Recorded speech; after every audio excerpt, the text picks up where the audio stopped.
Hey, y'all, what's up? Welcome to the latest and greatest edition of the Black People Parenting Podcast. My name is Dion, and I'm here as the host of the podcast. And as a part of the podcast, one of the things that we do a monthly episode where we discuss health and wellness. Normally, I'm here with Dr. G. Dr. G, she might join us today. She might not.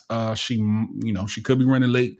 I don't know. She might come in with her fancy hat on. I'm not sure, but we got a real special episode of the Black People Parenting Podcast. This is kind of a continuation episode of something that we did last week for the Dads in the Class podcast, which if you haven't checked that out, make sure you peek that, download it wherever you get your favorite shows and check it out, stream it wherever you get your favorite shows. But on Black People Parenting, we're doing something a little bit different. And I've got some guests with me from the Bro Code. That's right, the Bro Code media team. The guys are here. Brother JC Smith, Brother Troy, Brother Kurt. And on this episode of Black People Parenting, we are going to be discussing the relationship that mentoring, specifically mentoring of young Black boys and young Black youth. We're going to discuss the relationship between that and helping young folks understand the importance of sexual health. So let's go around the room just real quick. Let's start with Brother Smith. Just introduce yourself in one or two sentences. Tell people who you are and what you do, good brother. Yeah. Well, first off, glad to be here for the second time. Bro Smith, new dad myself, so trying to figure out things. That's, I guess, the first thing I'll attach myself to. But live in Raleigh, Durham, by way of Jersey. Just trying to figure out life these days and enjoying the journey. All right, cool. Brother Troy. Dion, what's good, brother, man? Always a pleasure. Love and appreciate everything that you have going on, and we appreciate you for including us, man. So, servant leader at heart, born in New Jersey, grew up in Atlanta, wife, 3 kids, and just looking to leave every space that I touch or enter better than how I found it. Have the pleasure of doing that through mentoring as well as leading youth through life skills, character-based education, and serving with these 2 bald-head brothers right here, man. So we in here. All right, and Brother Kurt. What's up, Brother Dion, man? Thank you for having me. Really excited about this conversation tonight. To describe myself, man, the highest thing I'm proud of is I'm a man of faith. I'm a man of God, father of 6. And I, as both of these gentlemen just said, been mentoring with these brothers for about 7 years now. Part of our whole journey has started with the mentorship, and now we've moved into media. So, man, every day is a new thing. So, really excited about this conversation. For sure. Somebody in the comments wanted to know how they can share this. If you're in the Black People Parenting Facebook group, that group is private, but you can go to the Black People Parenting YouTube page and you can share it from there. So just go to YouTube, search for Black People Parenting, and subscribe while you're there, and then grab the link and then share it wherever you need to share it. So inside of the episode today, like I said, we're talking about how we can help our young folks understand the importance of sexual health and how we can guide them through that journey. So let's dive right into it. I want each of you to share your perspective on why it's crucial and why it's important to address sexual health education with young men today. We can start with you, Kurt. Number one, because today more than ever, there's such a presence of media influence centered around sexual health or sex in general. So, for instance, for us, we could have had that conversation a lot later in life. Young men now, you can't wait. You need to have that conversation. So I think it's really important right now to be building relationships with these young men so we can have those intimate conversations about the importance of sexual health and their choices and decisions. That's good. Brother Troy? I think to echo what my brother just said and to add value to that, we ended the last conversation, last 2, with a word that we never really got a chance to dive into, and that's a sense of accountability. There's so much responsibility and accountability that comes with that action or that behavior. And it's like my brother said, it's even more important now to make sure that we have that conversation because yes, we have the drive and the gumption and the bravado to want to act in that behavior. but we're immature in a space of holding accountability and responsibility in that same behavior. And we know what comes with that. So whether it's disease, whether it's procreation, and now being responsible for another young adult, and you got babies raising babies, it just speaks to the why. We know that part of the detriment of our community is not having enough fathers to father. That's why we do what we do, for a consistent presence. So that speaks volume to why the conversation is important, because it breaks the cycle in hopes that we can pour into values and priorities and understanding. That's good. Brother Smith? Yeah, I'd say it like this. I grew up in an age where if I wanted to see a sexual image, I need to first off make sure that my parents weren't on the phone. Secondly, I had to use the 56K modem, go into AOL, and wait for things to download just to print an image, or I had to watch in between, the hours of 11 and 12 and try to see things throughout the static.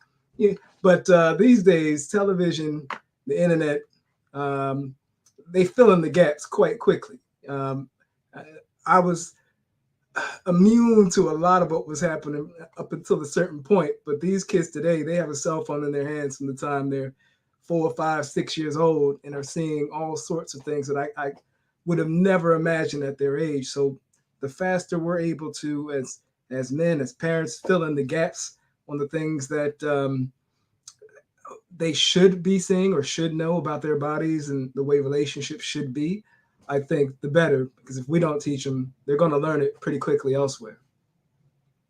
So, Brother Smith, I want to piggyback off what you said and just kind of ask you a question. So you might be a little bit too young to know about the days when Real Sex used to come on HBO. And I know. You know about, okay. I mean, you started off with the internet. I'm about to say, I know that's other three. We started a little bit before the internet, but I think it's important that you making an important point about how things have changed over time, right? Like, for me, like you said, JC, I used to have to, it was the Spice Channel back in the day, right? And you would turn to the Spice Channel and you have to try to see through the little wiggly lines on the TV screen. And sometimes you could adjust the antenna a certain way. This is when the cable box was black and it had a knob on it, and you would try to, fix the thing, and you try to see a little. I'm cut from that cloth. So this is how I know that things have changed, because now you have everything that you need to see, that you want to see if you're a young man or a young woman, right in the palm of your hand.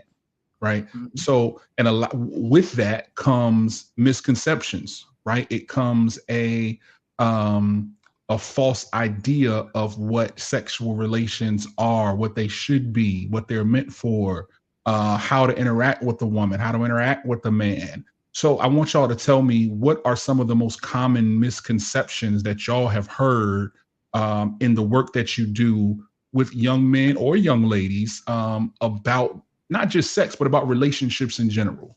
Let's start with you, JC. It may be a little twofold. This isn't necessarily that much different from probably the last decade or so, but there's a certain perspective of a body count. Essentially, there's an expectation that if you're a young boy, you should have had some sort of experience by a certain age. Otherwise, you run the risk of not being perceived as, we'll say, as a man, for lack of a better word. Mm-hmm. There's a rush, it seems, to kind of experience those pleasures before they even understand their own body. And a lot of that is kind of what the world feeds to them, either what they see on TV, what they're seeing on TikTok, or just the girls seem to be a little bit faster in regards to what they're expecting and what they think they want in order to feel secure as a woman. So, it's gotten supercharged probably in the last 10, 15 years than what it was, but that same conversation dominates. And I want to say this, but also I don't necessarily feel like the girls have become faster per se, right? I don't like that term, right? Because I think we have to put the onus on both, right? I think when we say that the girls have become faster, I think that comes from a space of male dominated patriarchy, and basically saying that girls are supposed to behave a certain way and boys are expected to behave another way. I like to think of it like our young people as a whole are all being misinformed, right? And they all for the most part, are having a false sense of what this thing really is. And by this thing, I mean life and sex and relationships, and all of those things are a part of life. And I think that, for our young ladies, I think we all of us grew up in a space where, and I want to talk about this a little bit later, all of us grew up in a space where hip hop music and hip hop culture has portrayed women in a certain light, right? And I think we have to make sure that we are doing what we can do to be sure that the next generation doesn't portray our young women in that same light, right? And I think that just comes from over time. Like we've been kind of like indoctrinated to think that the man is supposed to behave. It's okay, should I say? It's okay for a young man, because if you have a son, historically, you can go out here, you can date whoever you want to date, right? But if you got a daughter, no, you can't date till you're 35, right? And I think that imbalance and that double standard kind of hurts us a lot. Brother Kirk, what you think? So you just ventured into a beautiful area, man, and I really appreciate it, because that's one of the areas, men, that we need to discuss is our perceptions around what's good for us, but what's not good for our daughters, for instance. What JC said about bodies is very high on the list. Young men, we hear that all the time. I was having a conversation with a 9th grader, and he said, "Yeah, Mr. Kirk, I got 10 bodies." And I just looked at him, and I'm thinking, in the 9th grade, you have 10 bodies. And there was no body language that was incongruent with his number. He meant there was no cap. There was no cap. Yeah, he meant that. But I think I would also add the understanding of what's healthy versus what's unhealthy in sex. When we talk about protection, we talk about, and I think everybody's heard it, but like, it don't feel the same with a condom on. Well, yeah, no, you're probably right. It doesn't feel as natural. But there's two things that can happen when you don't have that condom on that can be lifelong with you. And that's either, STD disease or a baby.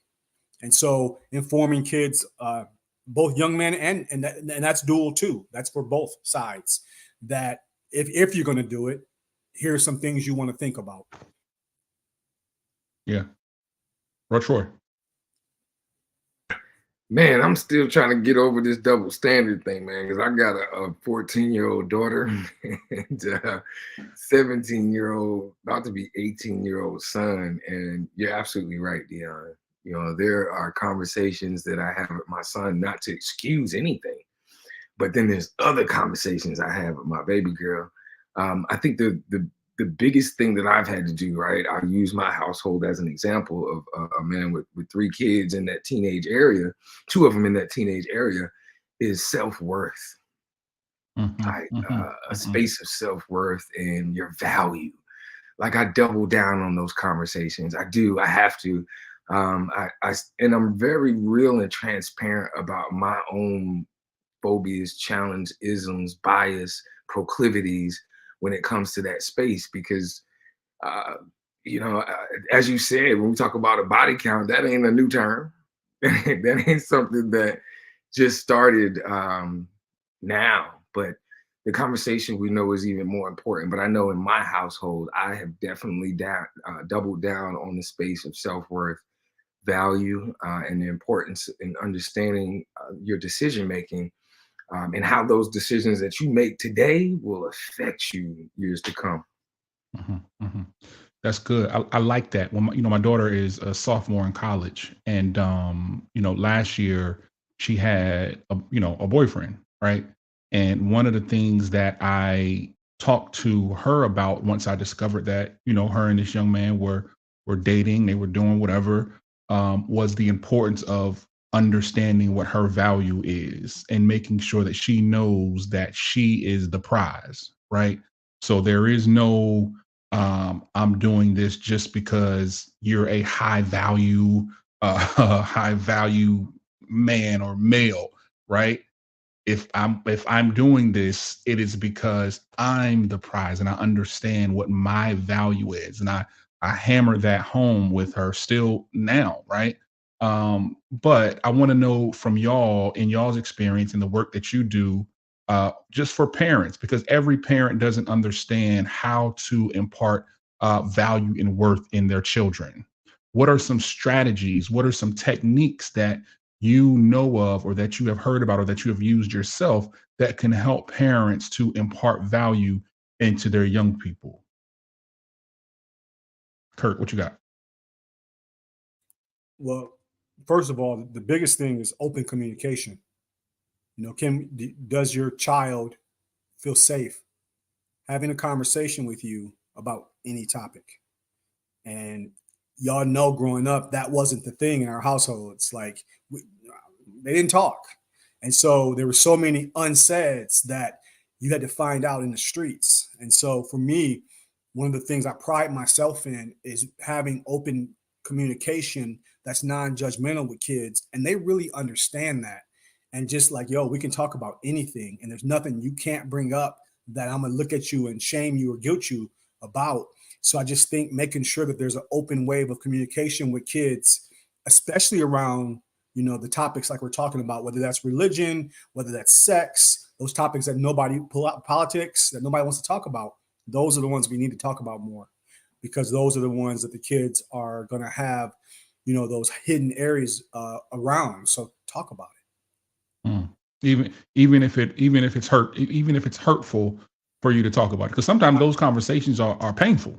Yeah, well, I'd rather have the pain now than long-term effects of that, because it's just going to get bigger. It's just going to get worse. And some of the things we're talking about, some of the things you can't come back from. And so shame on us for not having an open dialogue with kids around any topic, painful or not. Yeah. Will Smith. I would add on that, at least for parents, it's important to have conversations in regards to what's okay and what's not okay. When even thinking about the complicated conversation of sex, you know, for example, you know, sexual feelings are okay. It's all right. It's all right to think about sex. But what's not okay, for example, is physically forcing yourself on someone, or drunken sex, or sex that is not planned. For example, you know, if you want to think through the decisions before you get into a space where you can't come back. And the complicated issue with all of this is, you know, the timing of it all. You know, whether that's as early as 9, or I would say at the latest, the time they have that teen thrown into their background. You need to start easing yourself into the conversations to assist men and women in regards to understanding their bodies and understanding, you know, that it's okay to feel a certain way, and what to do with those feelings, and kind of coach and walk them through those things. It's okay to wait, you know.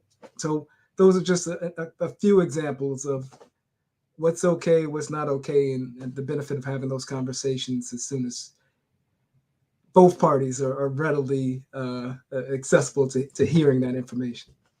Sure. And, you know, we're going to touch on consent in a little bit, but I definitely like the things that you said. And I think that it's important that we teach our young people about consent. Like, you know, drunken sex is not consensual sex, right? You can't consent when you are drunk or inebriated. Let's take a pause real quick. The wonderful, the great, the magnetic, just the everything. My favorite is here. Dr. Bambi Gaddis has just stepped in. Dr. G, you with us? First of all, let me edify all this masculinity here on this call. Come on and edify then with your SAT words. Listen, it's so seldom I can get this kind of action, so let me be crystal clear. Number 2, I need to apologize. I was in a city council meeting petitioning about some development that was going on in our historical Black community, which, as we talk about mentorship, as we talk about making decisions, and Black young men and men making citing because You're freezing up, Dr. G. I just appreciate, as a HVTN ambassador, you all allowing me in this space. I'm gonna go on mute for a second so I can get in a private space, and but I'm listening. All right, I'm gonna pull you off camera, and then you just, when you're ready, I'm gonna pop you back in. All right, Brother Troy, why don't you chime in on that question? I'm sorry. Yeah, give it back to me. I done forgot. Sure. I went squirrel on you. My bad. Sure. I don't really remember what it was, so I'm not See, even I don't remember you. what it was. Yeah, I don't remember what it was. I don't. So we're gonna move on to something else. So here's the question for you. So Brother Smith, let's kind of hop back on what he was saying. He was talking about consent. So what do you think, Brother Troy, is the best way to teach consent? Because I think we're in a different space now. Like, we're in a space where, like, the Me Too era is a thing. I think, we're in a space now where lines can be blurred if you're not careful, right? So what does consent look like when you're teaching it to a young person who's growing up in 2024? I got it, Dion. It came back to me. So we were talking about advice we would give to parents. I'll circle back around to that later. Bingo. But Here we go. I got ADHD. I don't be remembering stuff. I'm right there with you. I promise you. So we were vibing. We were on the same wavelength. Consent, man, that's a tough one, man. I've been married for a while, man. I just go straight to it. But when it comes to consent now with the kids, I think we have to go back to the nucleus of what do we call that? Ooh, I'm gonna sound old on that one. When we talk, what's that C word? Courting, not courting. It's similar, like basically kindness and compassion, chivalry, if it's not dead, right? Mm-hmm. Being able to talk about why those things are important, how it adds value to our life, is a sense of how we treat people and how we treat the opposite sex or whoever it is you want to be with, right? You know how that goes this day and age. So learning how to treat people and going back to the basics of it, I think, is where where it needs to start. Because when you talk about consent, that's respect.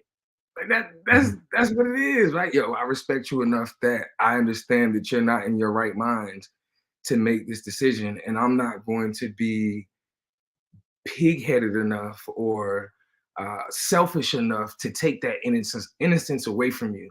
Where at the nucleus of that, Dion, is respect, right? Being mindful of your surroundings, actually having a care or concern about somebody else, and not being so selfish. So again, I say all that to say where it starts there. What that looks like this day and age, man. The reason I say that is because I was in elementary school today. They had to separate a child. I asked why. They said, well, he can't keep his hands off of the kids. This was second grade. So really coming and breaking it down to the core, we could see where if we don't start teaching that earlier, how it can become a bigger problem, now a sexual problem. So yeah, the core, coming down to the core values and working forward. Dr. G, can I ask a point of clarity? When they make the comment, he can't keep his hands to himself, what were they referring to? There was a problem with him getting in the space of others. So always wanting to be touchy-feely, and it wasn't asked. It was just pressed upon a person without them giving consent or asking. And then when asked why, from what I've heard, didn't get clarity. There's no differentiating of why that's wrong. And may I ask the grade? Second grade. Okay, so I want to jump back to a statement that was made about consent. You said, I'm married. So, you gave that as a caveat. And one of the things that I as we talk about the second grader, etc., and I think about consent, there's even consent in marriage. Consent is not confined to just a dating experience. Consent is also something we teach. And so even as a second grader, someone desperately, if not the caregiver, the school, the parent. I'm not sure where it begins. Certainly, we think it begins at home. When we teach about consent and what that actually means, and even when we talk about sexual health, when someone gives consent, they give consent to the act. They give consent to use protection or not to use protection. How we process that one word means everything. And, part of the faith, part of my role as a faith ambassador has to do with how is it that with all of the so-called religious conversations that occur, how is it that we still have distorted messages and we don't see the faith community as a space where we can talk about consent in a real time, real life experience? And so we're not talking about sexual health, but should we not? Is that not a perfect place to talk about what consent means and what are the liabilities and the legal ramifications, especially for our young Black men, when they do not really understand what consent means because they were taught it meant something else? That no doesn't mean no. It just means and it means he or she. Uh, they really want us. They really mean yes, but they don't know what they're saying. No means maybe. And then they end in a legal situation. So, So Dr. G, I want to advocate consent. Dr. G, let me ask you this, because you've raised children and grandchildren and great grandchildren in several different generations. What strategies in the work that you do and bringing that work home, what strategies have you used to teach your young people and your family about the consent, and have those strategies changed over time? Well, I didn't. There's a book that said everything I learned in kindergarten. Mm-hmm. And let's just take my great granddaughter. Now, I have a 43-year-old grown daughter. And I'll give an example. There's a lesson that I strive to teach her that I try to teach my great granddaughter. It's as simple as we go in a store. And my great granddaughter has this thing about lipstick, lip gloss.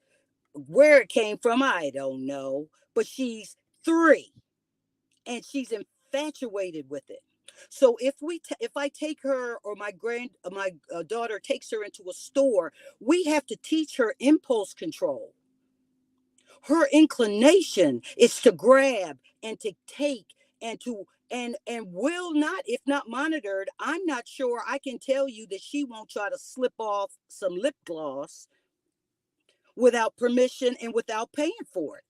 She got And sticky so fingers. it's in those spaces where even at 3, we say, you can pick it up, you can touch it, but you have to put it back.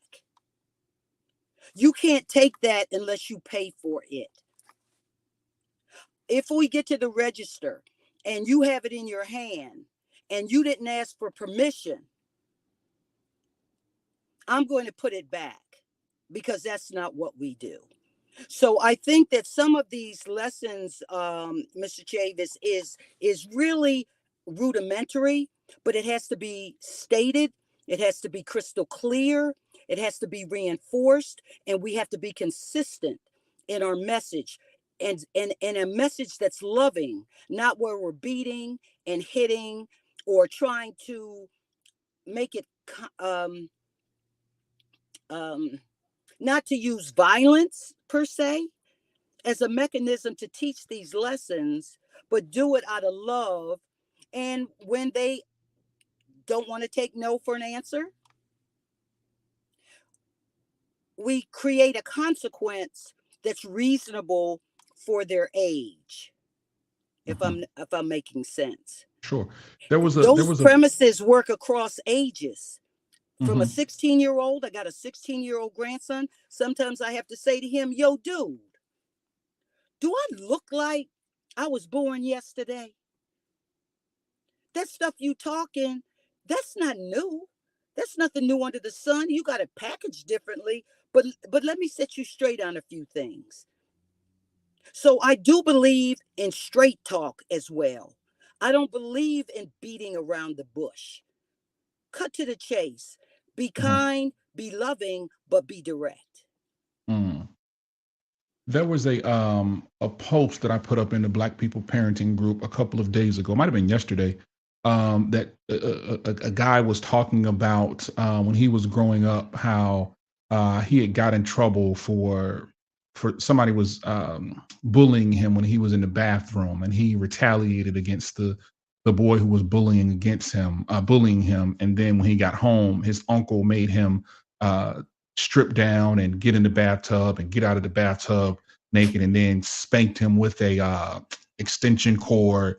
And it made me think of those old methods of, I guess, parenting and control that have kind of followed us for a very long time, right? Because I'm sure somewhere there's that type of parenting, it still exists. Somebody's still doing that today.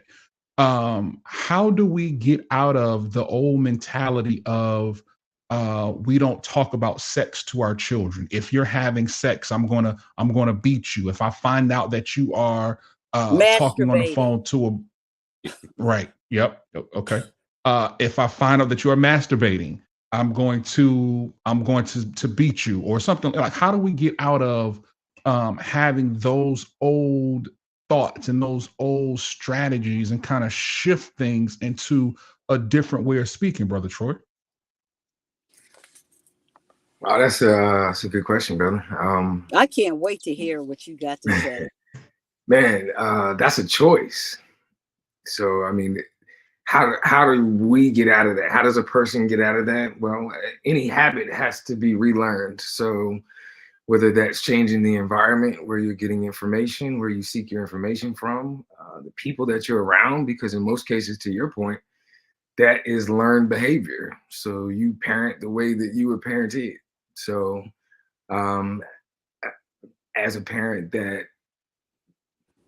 my grandfather lived to be 101, man. He beat my tail every day. Now, a lot of them I deserved, honestly, but it was a different time. The brother JC brother Smith talked earlier about the access that the kids have. Bro Cornelius talked earlier about why listening is so important. Well, when you marry those two, we're raising children in a generation where the accessibility to information is like drinking out of a fire hose. So the manner by which you curate that and navigate what is now in existence has to come with a more palatable tongue, a more different type of presentation. So I think it's important that we understand, yes, there may not be anything new under the sun, but you still have to present it in a way that's palatable to those that are getting a suntan from that sun. So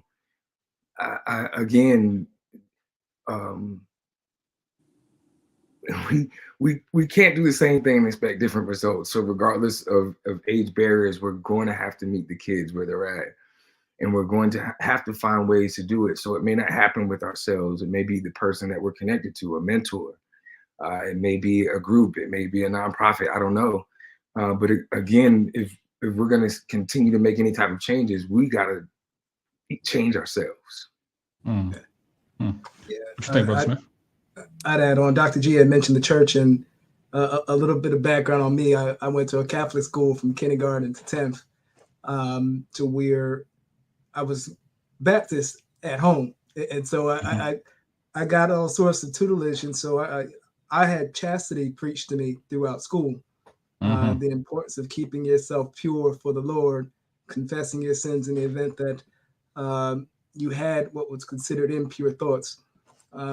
Within the Baptist community, it was a version of that, but especially at that time, it was all about abstaining from sexual perversion, the immorality of homosexuality and different things. So I say all of that to say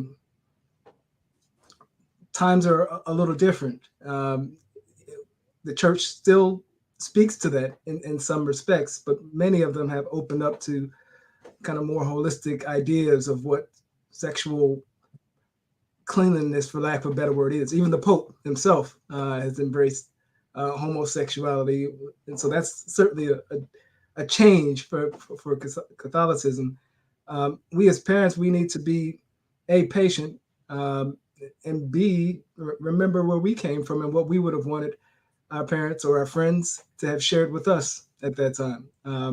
Chastity, by all means, has its merits, abstaining from sex, but to think that is something that should work for all kids, regardless of age, is something that can only really come from those hardcore conversations with your child to get a better understanding of where they're at, whether they're your child or not, for that matter, understanding where they're at, what their thoughts are, and how they've acted on those thoughts.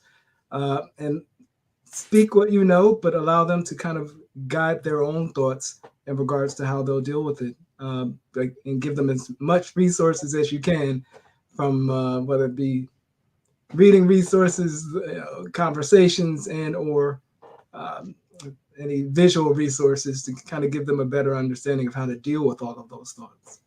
Mm-hmm.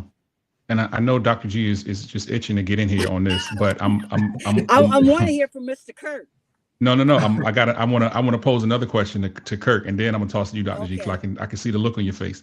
I like Brother JC grew up in Catholic school from pre-kindergarten until 5th grade, all the way through, and I can attest to everything that he's saying. Of course, chastity and abstinence are things that were preached and taught back in those days. My question I'm not even going to say it's a question. I'll say it's a statement.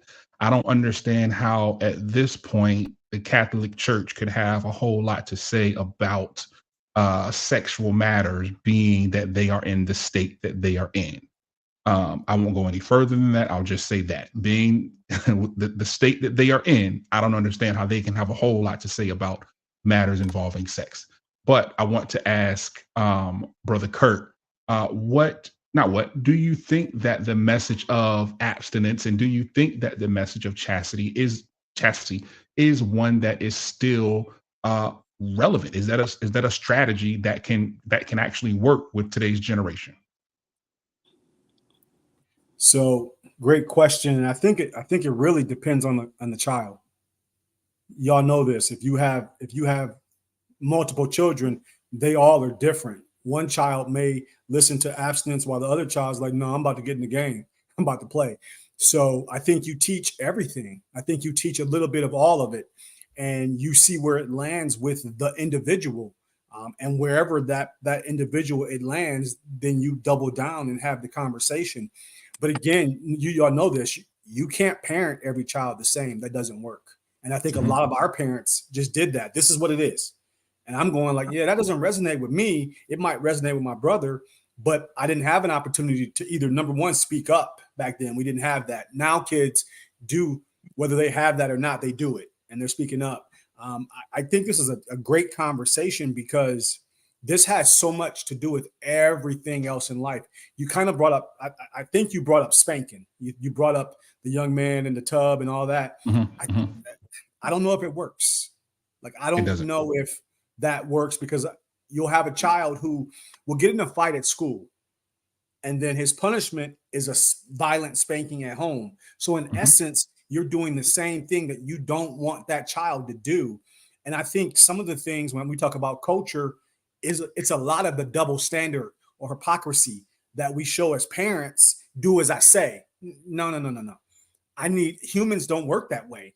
There's always going to be, if you say do as I say, they may do it, but there's always going to be a resistance from their spirit because it doesn't sit well. So teach abstinence, but also understand that there may be a time when that's not going to work. Now you got to give them tools to be able to navigate other situations as they come forth. So I think give them the whole toolbox. And you, Dr. G, I'm coming to you, but Kurt, you said something that made me think about something. When, the purpose of spanking or whatever type of punishment it is supposedly to teach, right? But as adults, we don't learn that way. We learn from from skill building, right? We learn from being taught and from our brains being nurtured in a certain way. And I don't think that violence, which is what it is when you talk about spanking, when you talk about beating your children, it's violence against another human being. That's not how you teach a lesson, right? You teach a lesson by working with that person, working with that young adult, that young person, to help better the skill that you're trying to get them to develop. So if the skill is not touching another classmate, then you work on impulse control with that young person, right? You don't work on, I'm going to spank you, because that's just another physical act, which in turns tells me as a young person that whenever I have a conflict, whenever I have an issue with someone, I respond by a physical act, right? So I think that is a lazy way to parent. I'll tell anybody, I think that is a lazy way to parent. I think we've gotten so caught up in our own lives and not thinking about ways to kind of get out of this bubble that we've been in, because something's not working, right? Because if the parents who spanked and did all of those things all of those years ago, if that was working, there wouldn't really be a need for young men for Christ. Y'all wouldn't be doing what y'all do, right? Because what they did in the past worked so well. But obviously that didn't work. So now we have a generation of young people being raised off of not only social media, being raised off of music that thrives and drives death into our community, but also parents who are telling them that the way to get your point across is by spanking you. That ain't it. That ain't it. Dr. G, what you got? Well, truth, if we just look at what is truth is that we're teaching a set of standards that we didn't abide by. So if you ask the average adult 6 questions, the first time, not including a sexual coercion, not including a trauma that was forced as a first sexual experience, but you said, as Mr. Kirk said, I'm getting in the game, right? When you said consciously, I'm doing it, nobody can stop me, I'm ready, I'm doing it. How old were you? Number 2, where were you the first time you made the decision? 3, who were you with? 4, were you married or single? And engaged, fitting to get married does not count. 5, did you use any form of birth control or pregnancy prevention or STD prevention the first time you did it of your own free will? And lastly, what could anybody have said to you at that time to make you just say no? And I've asked those 6 questions to thousands, to pastors, to lay leaders, to teachers. I could go on, multi-denominational, including Catholic. And what I find and what I could quantify is the following. Most of us were teenagers the first time we had our first sexual experience of our own free will. Who we were with, God knows.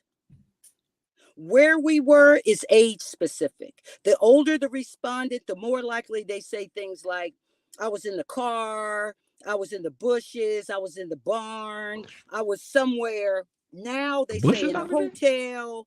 The most commonly reported for old folks is the car. For young people, it's my boyfriend's house. Because we're so busy monitoring the girls, we don't monitor the boys. Did they use a form of protection? No, most did not. And if they did, it was a condom, which we don't want to talk about anymore. Most were not married. And finally, most people would say, nothing could have stopped me. So why are we as adults, as parents, we get sneakers, we get earbuds, we get all these material things to our children, but we give them a Bible, but we won't give them a book on reproductive development. We won't engage them in a conversation about wet dreams and sexual impulses and what do you do when you all turned on? How do you turn off, or at least reduce your impulse? We don't want to have those kind of hardcore conversations. As a grandmother with only grandsons, trust. I'm just straight up with these dudes. And I tell them, I love you more than I'm embarrassed to have this conversation. They going to have to say to me, oh, come on, Grandma, I don't want to have that conversation. But I'm going to bring it to the fore, even if we can't discuss it in detail. But what I most want them to know, what I mostly want them to understand is that I am a resource for them. That if I don't have the answer, I'm going to look it up. If you need a book, I asked both of them. I gave them both books. If there's something in the book you don't get, you can ask me. If you don't want to ask me, that's fine. Read the book some more. But to your point, and to all of what's been said here from these men, these men who are in media, who are crafting and creating images and stories that are instrumental in how we parent kids and how we formalize new attitudes and beliefs. One of the attitudes are sexuality is great. It's healthy. Mm-hmm. It just comes with responsibility. That's it. Simple as that. I'm not telling you you're not going to have sex. I'm not telling you ain't going to love it when you get it. But what I am saying is your first obligation is to protect yourself and protect whoever it is that you're choosing to be intimate with. To do otherwise is irresponsible.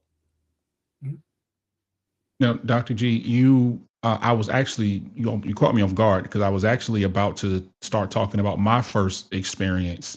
Then I realized that my mom will be watching this sometimes, and I'm still a virgin I'm a virgin with 2 kids. So I still have never had sex in my life, according from what my mama knows, even though I got 2 kids. Withdrawal as a method, but that's another conversation. Oh Lord. So listen, I want to shift the topic. We got a few minutes left. I want to shift the topic because I want to talk about young people in the LGBTQ community, right? Because I think as parents and I think as the older generation, I think we're missing the mark once again when our children identify as being a part of the LGBTQ community, or if they even have questions about being a part of the LGBTQ community. They're questioning their body, they're questioning their desires, their thoughts. And as mentors, I'll start with Brother Smith. As mentors, how do you deal with young folks who might be struggling with their sexual identity? Well, for me, it actually hits a little closer to home. I've got a cousin who has recently transitioned into being or identifying as a female. Transgender? It's hard to say. You know, one Thanksgiving, he's rocking jeans and polo, the next one he's in the skirt. And so for me, especially with my background, it's still a topic that I'm still trying to figure out myself. I basically would inform them that, hey, you have to be yourself. You have to learn who you are. Love is love, and you have to love yourself before you can love others. You know, and that transcends whether they identify as a male or female, or whether they love a man or a female loving another female. I think it's really a matter of just being open. May not necessarily agree with the decision making, but trying to abstain from judgment and learning as much as you can in regards to kind of what's going on inside, and giving them grace to figure it out and make their own mistakes and or choose their own journey. For sure. I agree with that. You gotta leave space for grace. One, I think it's tough for a kid to have to make those type of decisions at such a young age. Unfortunately, because that conversation has become so commonplace. Yeah, man. Sometimes we do have individuals that are early middle school, even maybe even late elementary, that are wanting to have that conversation. For me, I had to get comfortable with being uncomfortable. I also had to engage in the conversation by listening first, and really allowing. Oftentimes, well, I'm not going to say oftentimes, but sometimes,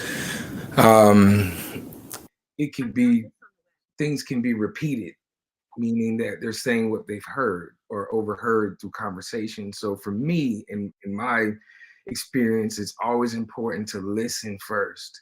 And instead of offering information, I say, what do you think? And put it right back on them. What that does is offer up a space for us to have a conversation that's bigger than just talking about a potential proclivity, but really starting to understand why that's even important to them. Why at 10 years old, man, when I was worried about Fruit Loops and cereal, you worried about where you gonna stick your twizzle stick. But I also have to open up the space to understand that if it's important to you, it's important to me too. So for me, man, I've had to live in a space of being comfortable and being uncomfortable, listening first, and then listening not to respond but to understand, and then be able to come with sound wisdom, whether that be, hey man, I would suggest and ask that you consider, maybe potentially reaching out to someone that you truly trust to have further this conversation. Where are you getting your information from? Is it little Johnny who's 10 just like you are and ain't lived long enough? Or is it TikTok and really trying to figure out why at 10 or 12 or 13, whatever the case may be, is that important to you? And then help navigate some of the information and ideas where they're getting those thoughts from. Well, Kirk. So this one's a little personal for me. As I said, I have 6 children. One of them associates as homosexual. So that's 16% of my children. But the one thing that I had to unlearn, because you guys all know this, in the Black community, historically, we haven't rocked with that. That has not been accepted. It was everything but accepted. So what that made people do who may have those feelings is hide in plain sight. In the church, hide in plain sight. You knew who it was, but nobody spoke about it. And that's one of our biggest problems is we don't have the conversations. It should be normalized that we can at least have the conversation. One thing that I had to do with my daughter is I realized I'd rather have her be as she is than dead, because her dad didn't support her and love her. That's a word. As is. I'm not God. I really believe that. I know what I believe. If they ask me, I'll tell them what I personally believe. But I also believe that they have a right to make decisions in their space, but just be educated about it. I think it's very trendy right now. I mean, I think more so than ever before.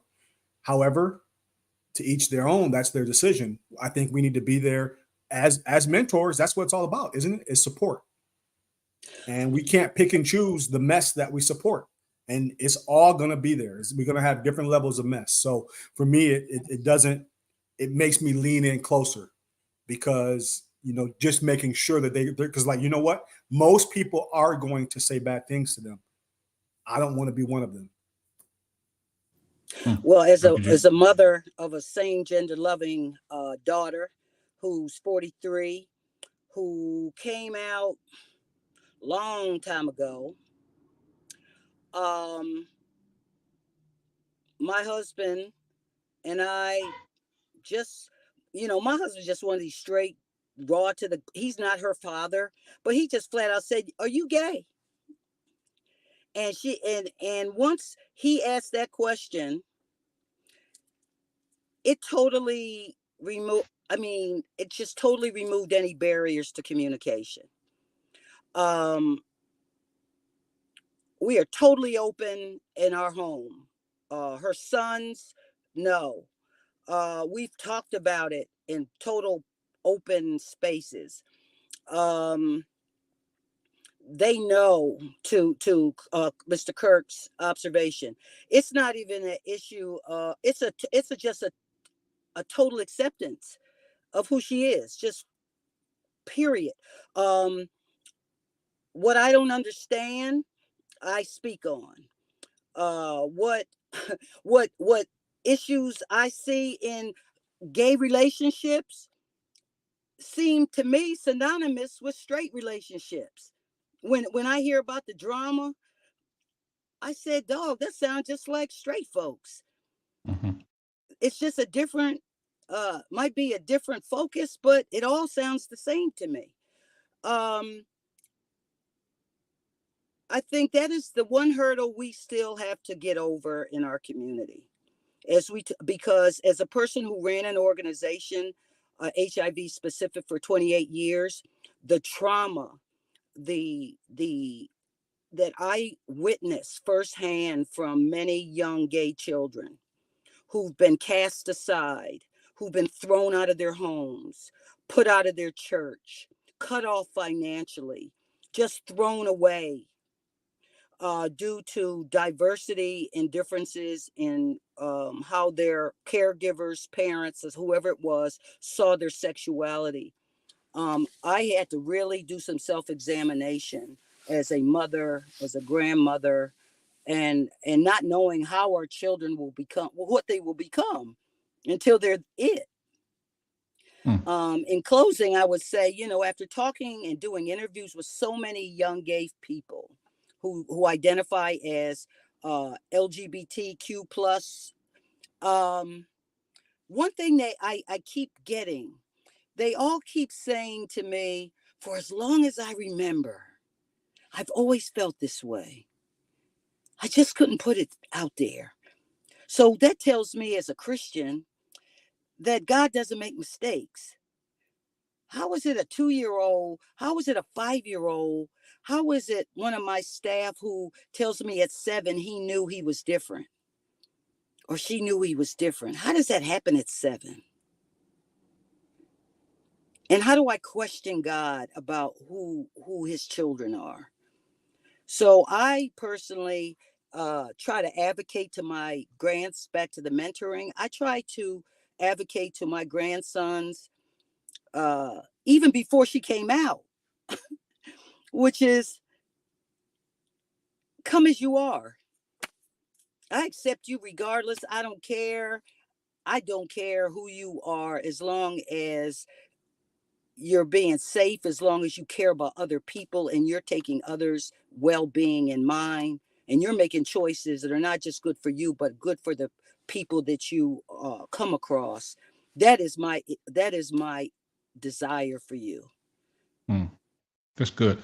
Let's close out. As we wrap up, I want everybody to end with one word or phrase that you would tell a parent or a guardian right now who has a young man or a young woman that they are,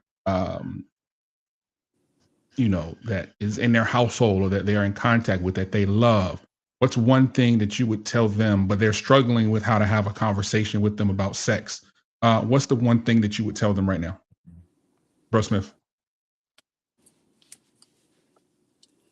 Oh man, I was hoping to hear the other one thing. I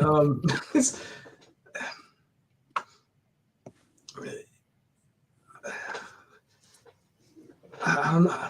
Let's see. I'm trying to boil it down to just one thing. I would ultimately come to the conclusion of bite-sized conversations. Don't try to say everything all at once. Yeah, I'll leave it there. I can expand, but for time, I would say bite-sized conversations, a little bit at a time, until they're ready to understand the bigger picture. Small bites. I like it. Troy. There's no shame in asking for help. We don't know. As mentors, as a mentor, I have 5. So just keep that in mind. I am a mentor to many, but I have 5 mentors of my own, because I don't know it all. So I think it's important to live in a space of grace and continue to be a perpetual learner, regardless of what it is that you're trying to learn, especially with these kids. Bro Kurt. So I would say 2 things. Educate yourself.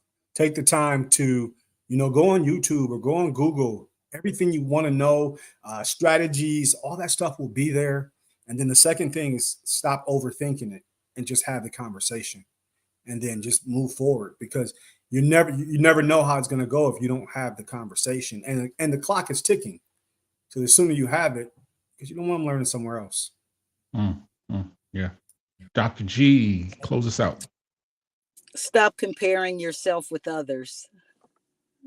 Stop looking at things and thinking that they don't have the same issues you have. They don't have the same reality you have.